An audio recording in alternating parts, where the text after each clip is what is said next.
290장 찬송하겠습니다. 찬송가 290장입니다.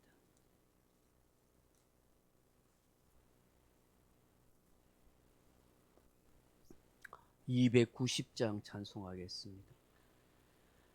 우리는 주님을 늘 배반하나 내 주 예수 여전히 날 부르사 그 참되신 사랑을 베푸시나니 내 형제여 주님을 곧 따르라.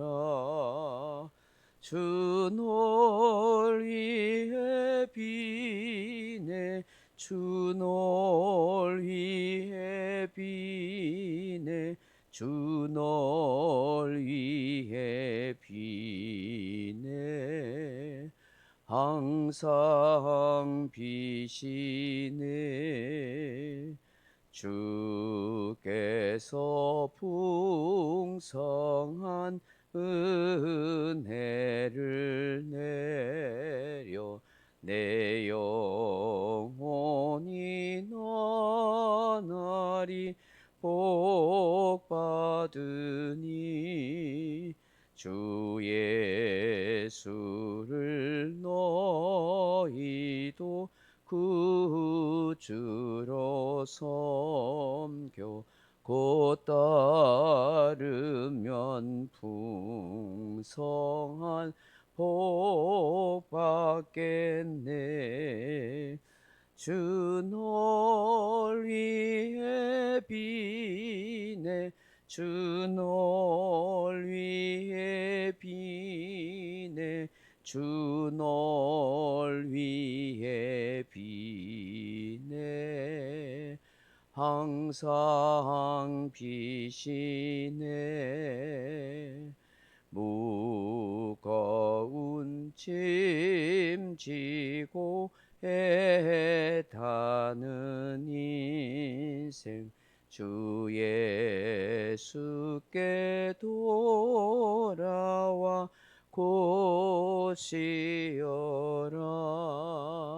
내 주 예수 너희를 돌보실 때에 참 복락하니가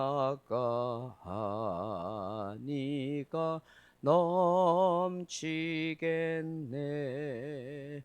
주 너희의 비네 주 너희의 비네 주 너희의 비네 항상 비시네. 아멘. 하나님 말씀 마가복음 14장 50절에서 52절 말씀 같이 보겠습니다. 마가복음 14장 50절에서 52절입니다. 제자들이 다 예수를 버리고 도망하니라. 한 청년이 벗은 몸에 배 혼이불을 두르고 예수를 따라가다가 무리에게 잡히매 배 혼이불을 버리고 벗은 몸으로 도망하니라. 아멘. 사랑하는 성도 여러분, 중국에 손자병법이라 하는 것이 있습니다. 주전 6세기경에 쓰여진 전쟁에서의 전략, 전술, 모략 등이 기록된 그런 책입니다. 그 손자병법에는 36개 주랭랑이라 하는 것도 있다고 합니다. 적군과 맞닥뜨렸을 경우 불리한 지형이나 혹은 군사 수요가 적으면 무리하게 대적하여 싸우지 말고 도망하라 하는 것입니다. 그게 살 길이라는 것이죠. 전쟁 용어로는 작전상 후퇴라 하는 말로 사용합니다. 사람이 도망하는 이유는 두 가지입니다. 대개 어떤 죄를 지어서 잡힐 상황이 되어서 도망하는 것입니다. 또 하나는 어떤 위험한 상황에 처하여 피하기 위해서 도망하는 것입니다. 그 자리에 있다가는 잡혀가거나 몫을 목숨이 위태로울 수 있는 상황이 되기 때문입니다. 지금 예수님께서 겟세마네 동산에서 대제사장들과 서기관들이 보낸 수하들에 의해서 체포당하였습니다. 순간적으로 욱한 베드로가 칼을 휘둘러서 대제사장의 부하인 말고의 귀를 잘랐지만 예수님께서는 칼을 쓰는 자는 칼로 망한다 라고 하시면서 이것마저 참으라 하십니다. 그리고는 말고의 귀를 고쳐주고 순순히 붙잡힙니다.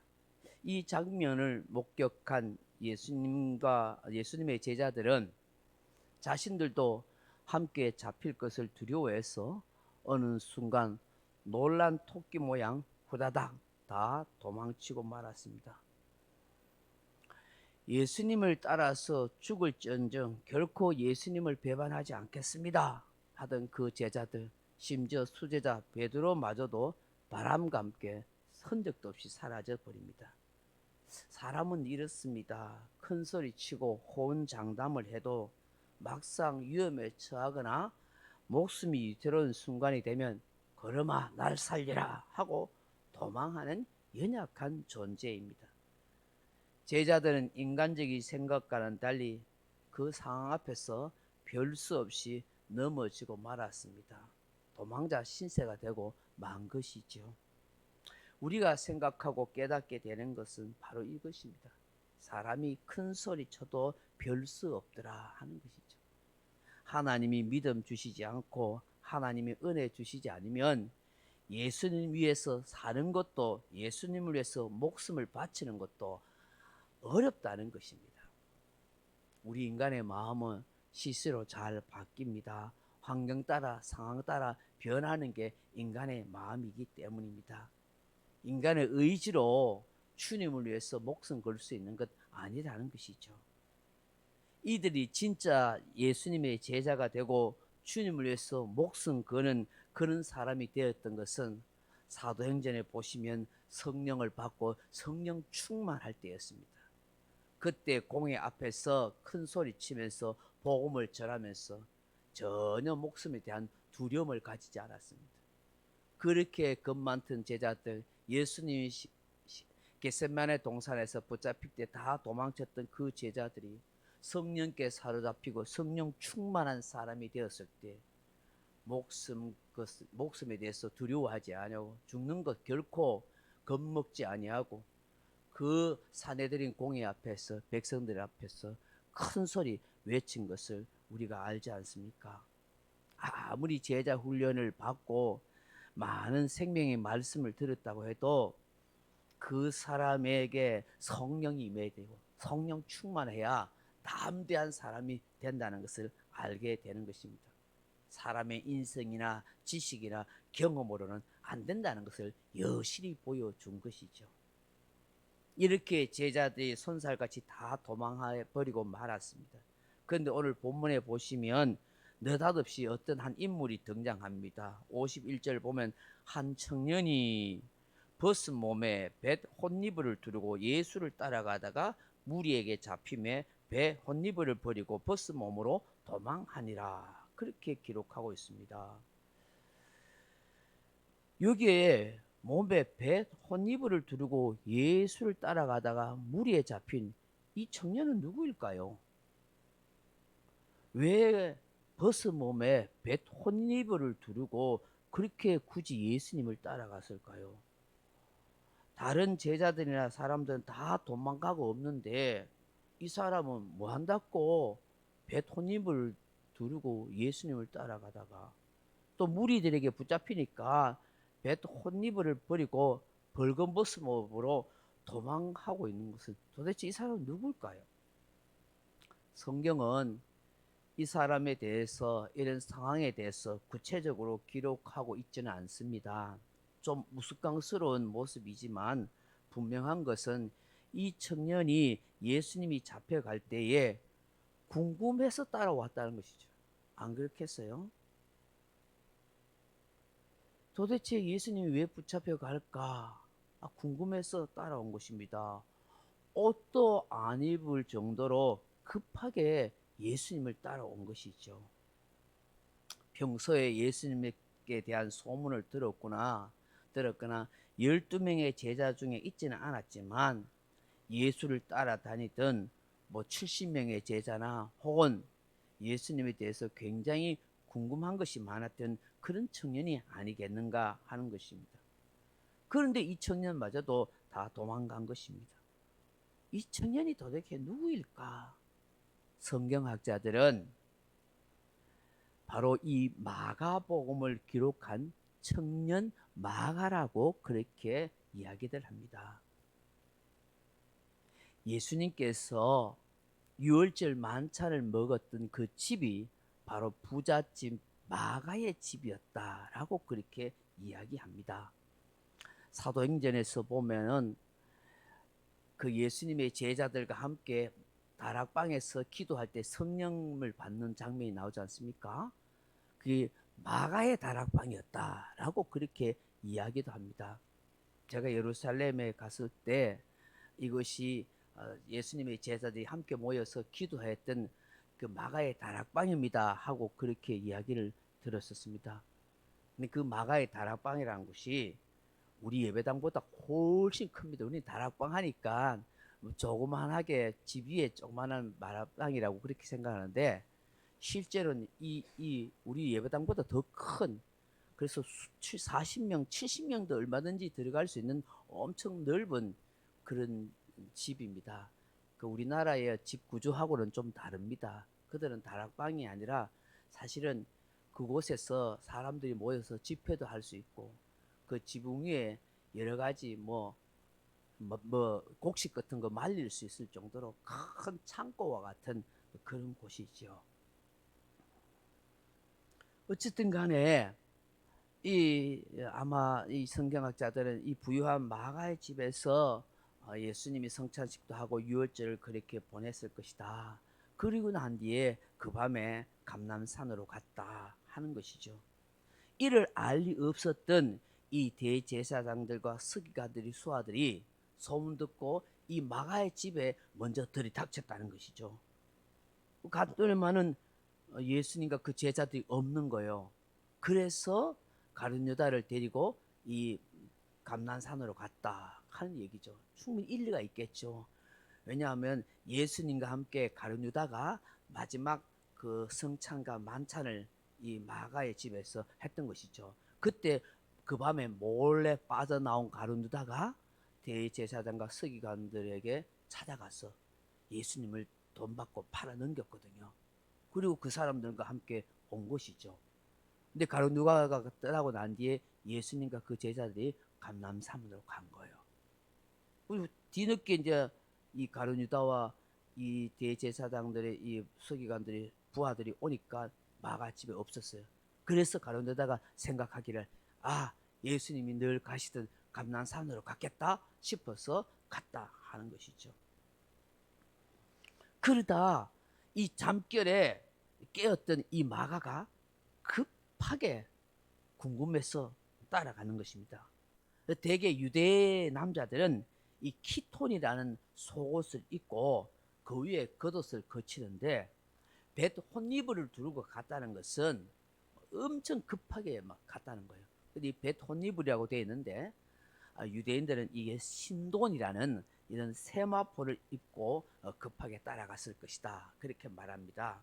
당시 부자들은 이 신돈이라는 이 벳 혼니브로 이렇게 잠옷을 해 입었다 그렇게 이야기합니다. 그가 그 자신의 이야기를 이 마가복음에 기록하고 있다 하는 것이죠. 왜 그럴까요?